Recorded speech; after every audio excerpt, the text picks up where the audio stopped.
Yes, twongere tubasuhuze ni nako tubaha ikaze ku makuru tubagezaho umunsi ku wundi. Nabakunzi mwebwe mudukurikira, bakunzi ba Maco TV show, bakunzi ba Machachari official, bakunzi b'Intare Info TV. Siko bivuze? Yes, niko biri. Mwese twizeye ko mu by'ukuri tubakunda cyane kandi namwe muradukunda pe, murabitugaragariza umunsi ku wundi. Kibisanzwe rero mutubona tayari twamaze kwitereka imbere ya kamera zacu.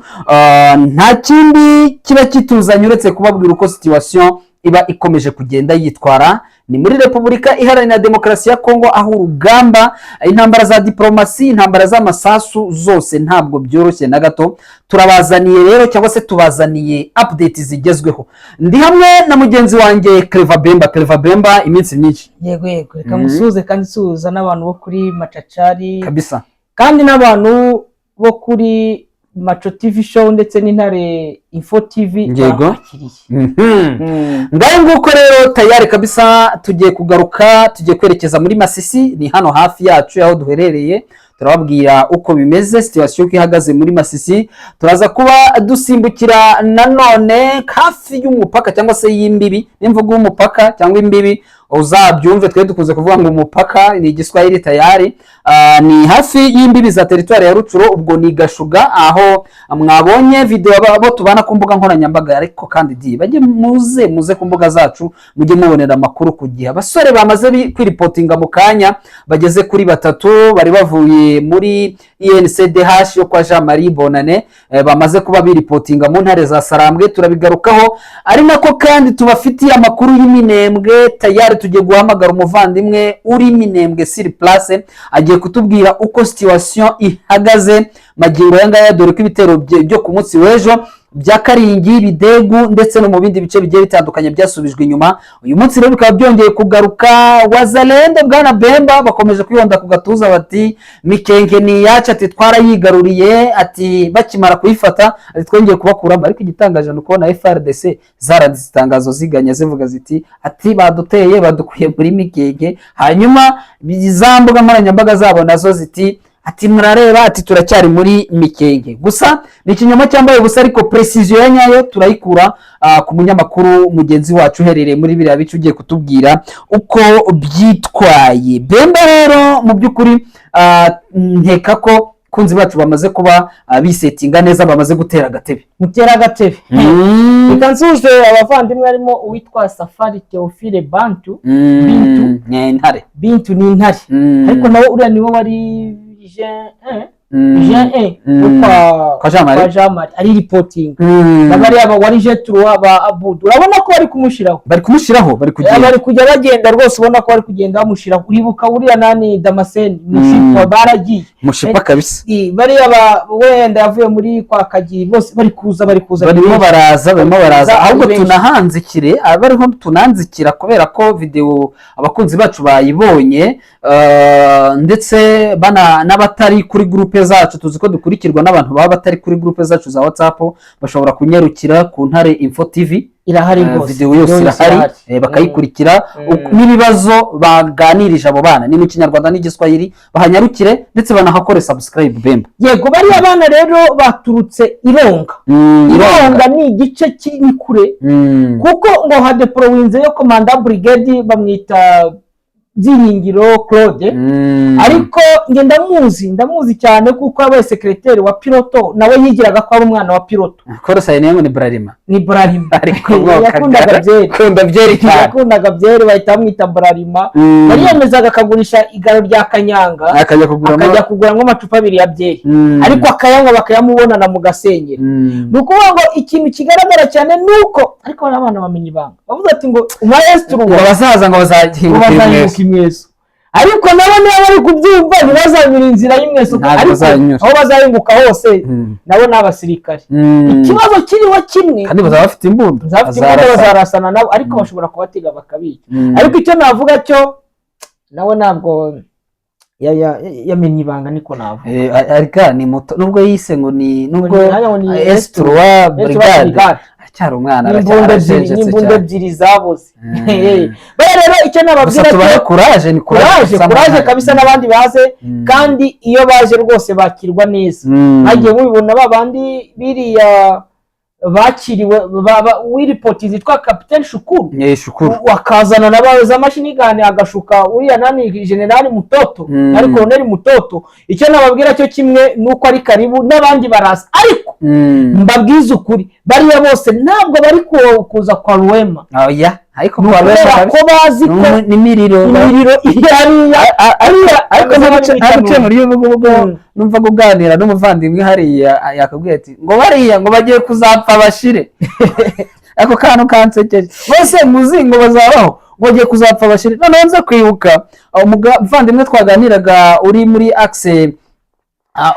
axe ya Nkokwe mu kanya kashize, ariko mbwira ati se wa mugabo we atuza abana baha ngaha za Rubaya za Ngungu, atabana bo muri ibyo bice, atabana b'abasore bararangiye. Ati nubwo turwana nabo ubu ngubu sanga turwana abahibu turwana FDLR, atari ko bana b'abasore babandi waruzi bacukuraga mu birombe. Ati ushobora kubaza ngo runaka ati ugasanga nta n'umwe usigaye, bose barashize.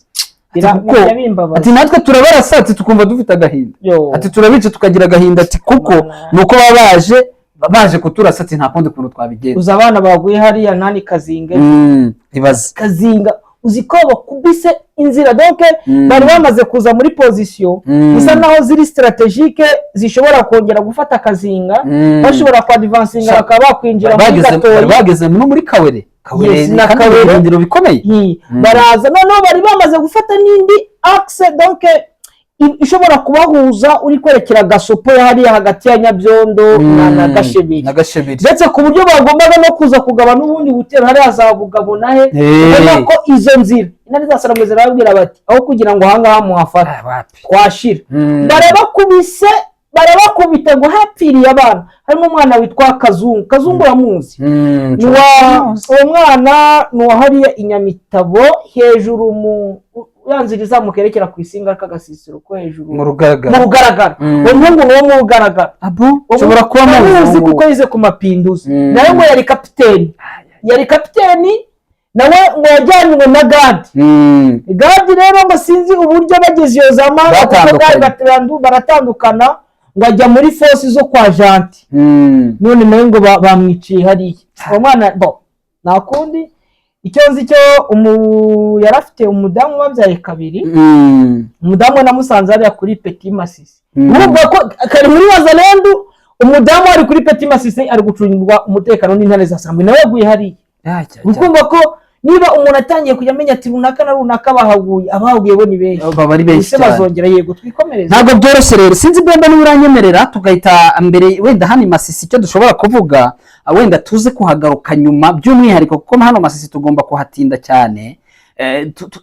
Twahamagara uriya mugenzi wacu uri Minembwe, ndabona kiri no ku murongo, uretse wenda network ziramutse zitubereye mbi tukumva ukuntu situation imeze mu Minembwe. Byiza muhamagare nanjye n'ubundi mbabwira. Yego icyo nshatse kugira ngo mbabwire cyo nuko hari ya Kazinga abahaguye ari benshi kabisa, haguye benshi. Ubu ikintu kigaragara cyane nakubwiza ukuri, Wazalendo ngiye kuvuga ngo Wazalendo bagiye kuvuga ati ngo zero Muzalendo, zero FDLR, zero Nyatura, zero FRDC muri bino bice, kuko operation zatangiye. Operation Simusiga ndahita ni operation Simusiga. Oya ni operation Simusiga cyane ko urabona nk'imirwano yabaye ku munsi w'ejo ikabera muri axe ya za Gasenyi, ikabera muri axe ngo bari bagabye n'igitero 0 urumva abantu iyo bagabye igitero, kandi nitubabwira ngo bagabye igitero saa 6 z'ijoro, ako kanya uzahite wumva ko ni igitero cyagabwe na Special Force Hibu cyangwa se FDLR, ako byabihunyira nambaraga bifite tayari rero bazanye n'indi twa Serpanoir inzoka yirabura, urumva ko ariko bariya barajya basibangana ngo bazanye na Anaconda ya kabiri, iya mbere yararangiye. Yes, ndabona umunyamakuru wacu kabisa yamaze kubagera tayari ku murongo. Bwana munyamakuru waramutse, bimeze bite? waramutse neza. Yes, turashima Imana. Ni kuri Machachari official, tayari uri mu by'ukuri live ndetse no kuri Macho TV show. Wamaze kuba uhagera Machachari na Clever Bemba kabisa. Twavuze tuti reka tukubaze situation yo mu Minembwe, kubera ko ibintu ntabwo byoroshye kuva ku munsi w'ejo bundi, ariko kandi Minembwe ntekereza ko ari hafi igihe cyose ibintu biba bitoroshye bwana munyamakuru. Urakoze cyane, sinzi niba muri kumva neza. Turakumva ijwi kabisa ririmo riraturika kabisa. Murakoze cyane, reka duhere hariya mu misozi miremire ya Minembwe. Hamaze igihe kirekire hari imirwano ikomeye cyane ishamiranyije ingabo za M23 ifatanyije na twirwanyo, bakaba bahanganye n'Abazalendo n'Abarundi na FARDC ndetse n'abandi bose b'abambari babo.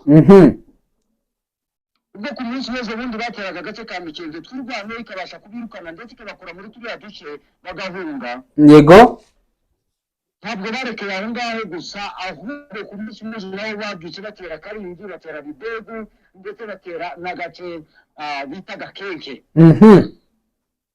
Utwo duce abantu batazi aho duherereye, abateye Gakenke bari bateye bavuye ahantu bita muri mu ishyamba rya Mukoko.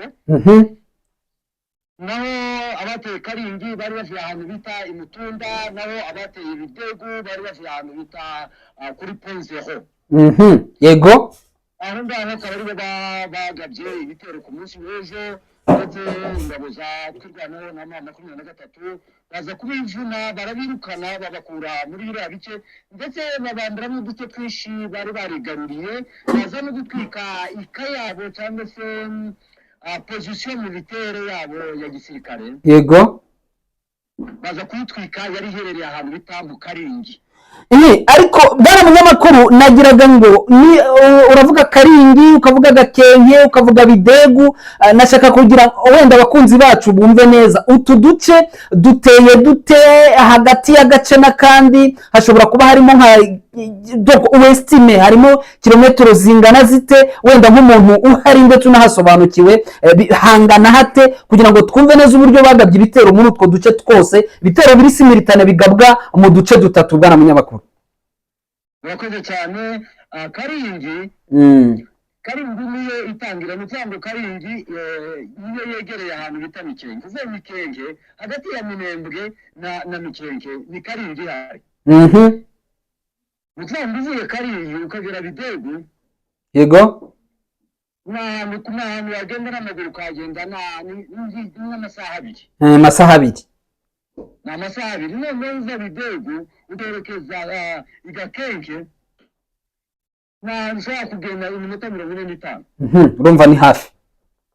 Ni hafi, ni ahantu hose uba uri kurangiza hose uhagarara ahantu ku dusozi ukajya ubasha kuhareba. Yego, byambaye cyane kugira ngo ndaze kuvuga ngo ni kilometero zingana gutya, kubera ko hari udusozi twegutse ukongera ukamanuka mu tubande. yego, kugira ngo ubashe kuhapima, nagize ngo kugira ngo byumvikane neza umuntu yagereranya igihe yego ibyo ushobora gukoresha ugenda, birumvikana abantu baba bamaze kuba bahumva neza cyane.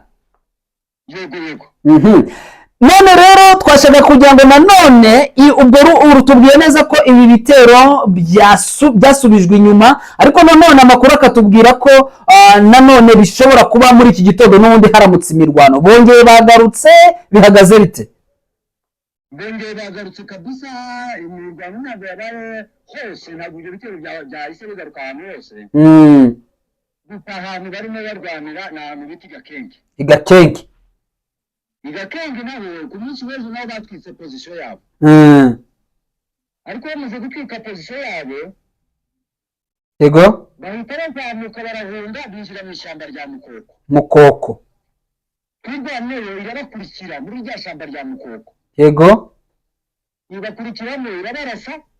Yego, ibatambutsa ahantu bakundaga kuhashyira bariyeri y'abasirikare, ndetse muri iryo shyamba habagamo bariyeri y'abasirikare ba FARDC kera, batarafatanya na ba Mayimayi. Yego, bakirinda abaturage bose ba Repubulika Iharanira Demokarasi ya Kongo. Yego, bashyiragaho bariyere abantu bajya batambuka bavuye ahantu bita kwa Murima, abavuye za Kananda, abavuye za Fizi, abavuye za Baraka baje muri Minembwe ndetse n'ababaga bavuye Bukavu, dore ko uriya muhanda ariwo muhanda wenyine uva Bukavu ukazunguruka muri Uvira ukinjira muri Baraka ukinjira muri Fizi ukagera Kananda ukajya kwa Murima ukinjira ariya shyamba rya Bicumbi ugahinduka Penzero. Uwo niyo muhanda wenyine winjira muri Minembwe. Yego kabisa, birumvikana ni umuhanda ufite agaciro. Nta wundi muhanda rwose ubu.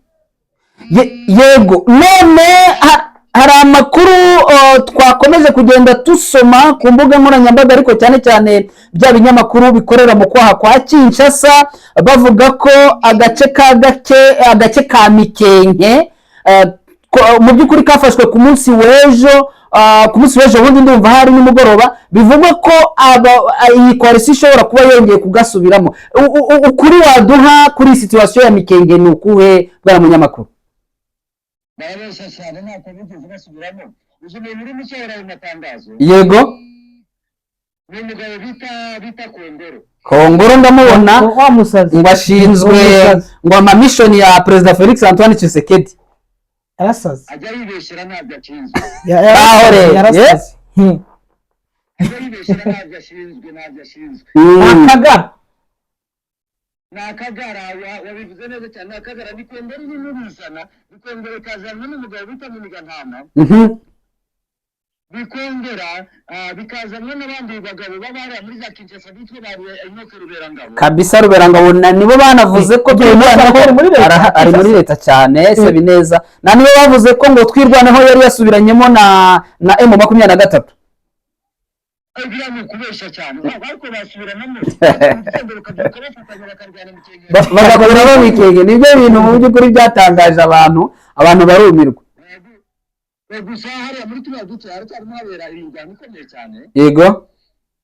Hariya muri ishyamba rya Mukoko hari abantu benshi batarimo babimenye kubera ko amasasu ari indani neza mu ishyamba. Mu ishyamba. Hari indani mu ishyamba arimo arumvikana neza bagiye kurenga ahantu bita ku Gaturiro. Aho ngaho niho harimo habera imirwano ikomeye cyane. Yego, hanyuma ubu twavuga ko Rwitsankuku situation imeze ite? Rwitsankuku iri monde nyuma ya Mikenke, ubu ngubu twavuga ko situation ihagaze ite munyamakuru? Urakoze cyane. Buriya muri kariya gace ka Rwitsankuku mama 23 ndetse na twirwaneho baje kwigarurira igice kinini cyane. Yego. Baramuze kukigarurira, abasirikare bari barimo nabo barongera bikura mu bindi bice. Yego. Ba FARDC bahise bikora mu bindi bice. Uri ku munsi Mikenke ifatwa. Yego. Niyo munsi abasirikare bari muri Bijombo nabo bikuramo bahita bamanuka berekera mu Mutamba. Yego ko ni inzira imwe. Yego. Ni inzira imwe. Hanyuma none abari Rwitsankuku nabo bari ku musozi utegeranye n'umusozi wa Baruta, bahise bavuga ati kuba mama 23 yarangije kurenga hariya kuri uriya musozi uburi utuntu tw'udushigo twishi uduti muri savane. Tuvuge savane niyo abantu benshi bashobora kuba. Yego. Bari bamaze kuhagera neza, abasirikare bahita bagengura barahunga berekeza ku musozi wa Baruta. Abandi bari hafi yaho bahita bahunga berekeza ahantu bita Mutambara, abandi bahunga berekeza ahantu bita Inguri, abandi bahunga berekeza ahantu bita Ibikunzi, abandi bahunga berekeza ahantu bita Nakiheri. Yego. Ni ukuvuga kugeza ubu ngubu hariya muri kariya gace ka Rwitsankuku basigarana agasozi kamwe gusa, nako ako gasozi Mbambo bakariho nako karinzwe n'umusozi wa Baruta bagifite kugeza ubu ngubu. Yego. Nibyo kuvuga ati nimuze muri kano gasozi mukavuyeyo umusozi wa Baruta wahita gute wahita ufatwa. Ariko kariya gace kose kwa Rwitsankuku yose barangije kuyivamo. Yes, birumvikanye neza cyane. Ubwo twavuga ko umusozi wa Baruta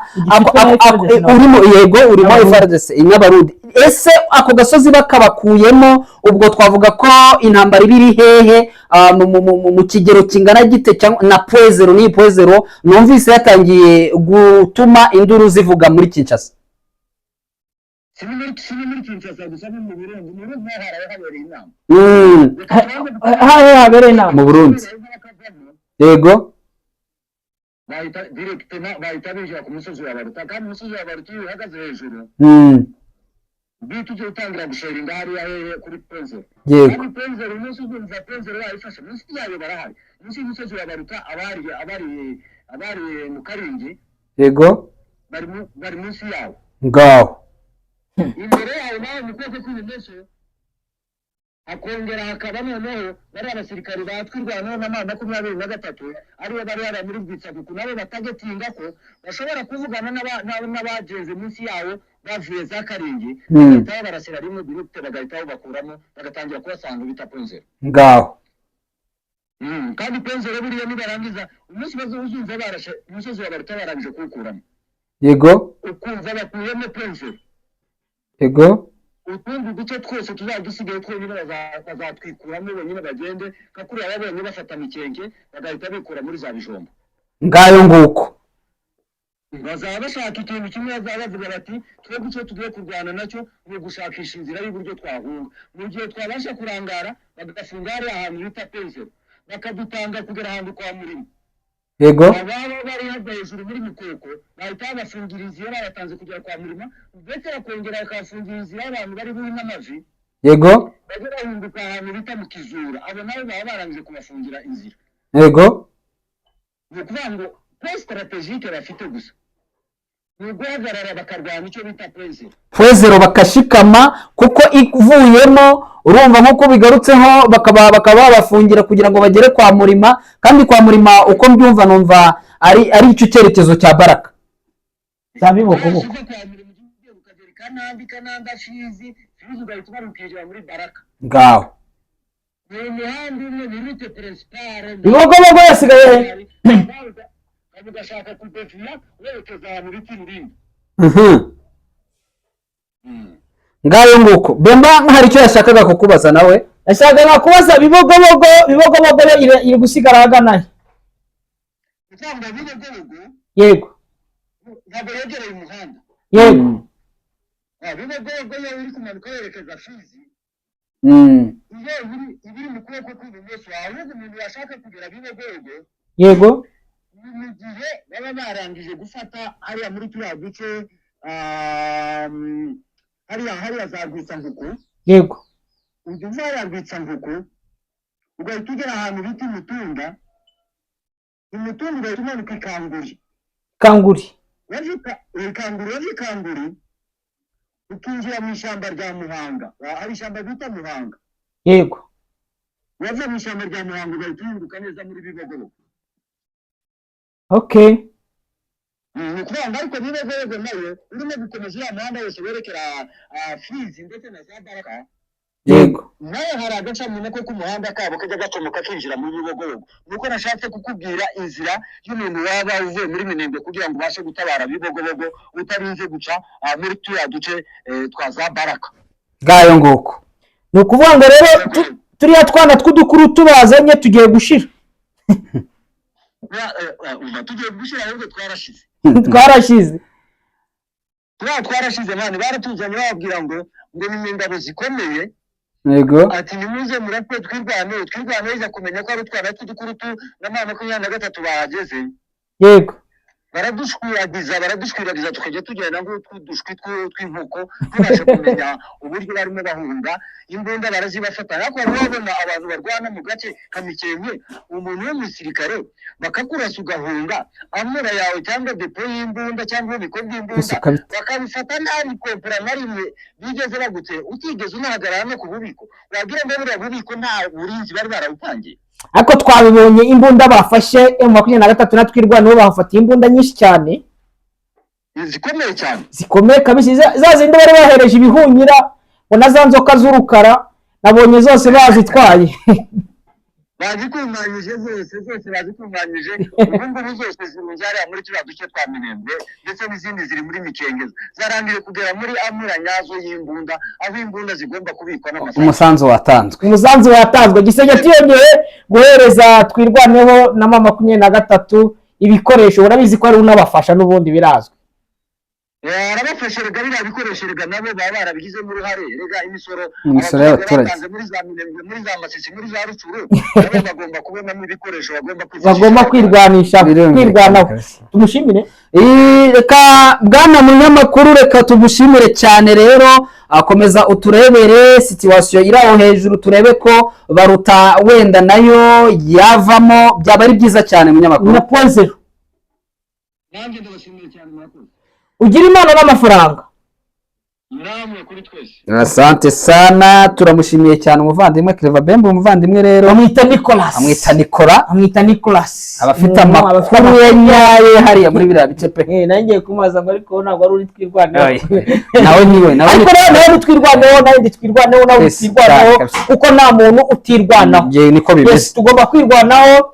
Nibyo, ariko nyanshimira cyane, ngewe nyanshimira Muzee Makanika Nyakwigendera. Yaravuze ngo tuzatanga ubuzima bwacu kugira ngo abandi babeho. Reka nshimire abari gutanga ubuzima bwabo kugira ngo twebwe tubeho. Imana ibahe umugisha kandi ikomeze kubakomeza mu nzira yose mugendamo, n'ibyo mukora byose mujye mugendana n'Uwiteka, mwirinde ibikorwa bya gisegete na fande makenga aravuze ati ngo kuko atafauti kati yeye nawe nambaye muko napigana naye itandukaniro riraboneka kandi abaturage bararibona. Amakuru yanditse turagaruka mu kanya special kuri Masisi, ndetse tureba n'amakuru abagezweho mu Minembwe. Amakuru yacu yo nakagaruka, cyawe tubashimire cyane. Asante.